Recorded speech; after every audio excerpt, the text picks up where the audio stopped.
নির্যাতিতার দোষীদের শাস্তি চাই। প্রশাসনের কোন মাথা যুক্ত আছে? সন্দীপ ঘোষ অ্যারেস্ট হয়েছে একটা অন্য ইস্যুতে। হ্যাঁ, একেবারে নজর ঘোরানো হচ্ছে। এটা আমি অ্যারেস্ট মনে করি না, এটা সেফ হাউসে নেওয়া মনে করি। যে পুলিশি তৎপরতায়, প্রশাসনের তৎপরতায় সে ভালো থাকতে পারবে, আরামে থাকতে পারবে, যত্নে থাকতে পারবে। প্রচুর আইন, প্রচুর নিয়ম আগেও হয়েছে, কিন্তু সেখানে সরকার যদি ব্যর্থ হয় তখন কোনো নিয়মই কাজ করে না। নিয়ম নিয়ে কী হবে যদি আমাদের সরকার ঠিক না হয়? গতকাল সন্দীপ ঘোষ অ্যারেস্ট হয়েছে। হ্যাঁ, মানে এটা আমার আলাদা করে কিছু বলার নেই, কারণ আমি একেবারে এটা নিয়ে মাথা ব্যথাই নেই। কারণ আমরা খবরের কাগজে বা তখনই নিউজে যদি পড়ে থাকি অ্যারেস্ট হয়েছে নানা একটা অন্য করাপশান, ফিনান্সিয়াল করাপশানের কারণে। আমরা এখানে নির্যাতিতার দোষীদের শাস্তি চাই। প্রশাসনের কোন মাথা যুক্ত আছে? কেন তথ্য প্রমাণ লুট করা হলো? কারা করলো? তো যে আন্দোলনে আমরা শুরুর দিন থেকে ছিলাম সেই আন্দোলনেই আমরা এখনও আছি। এই রকমভাবে একটা আন্দোলনকে ঢেকে দেওয়ার জন্য সন্দীপ ঘোষ অ্যারেস্ট হয়েছে একটা অন্য ইস্যুতে।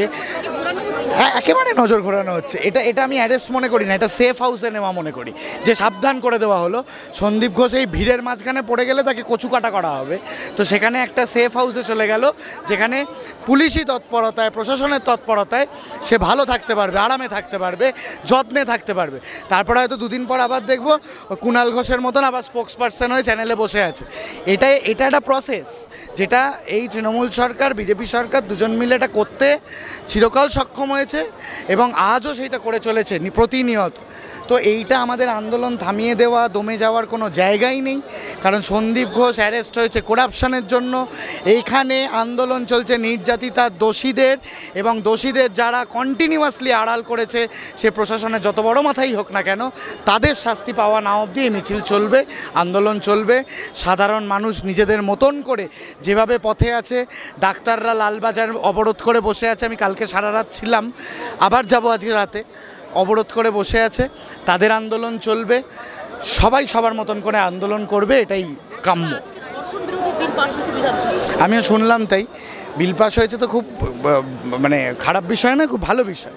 কিন্তু আলটিমেটলি এই আমাদের রাজ্যের পুলিশ প্রশাসন সেটা কতটা সামাল দিতে পারবে, এবং এই যে এত ঝামেলা চলছে তার মধ্যেও প্রতিনিয়ত আমরা খবরের কাগজ খুললে ওখানে একটা ঘটনা, সেখানে একটা ঘটনা, এরকম ঘটনা ঘটেই চলেছে রোজ, থামেনি। কিন্তু এত আন্দোলন চলছে তার মধ্যেও থামেনি।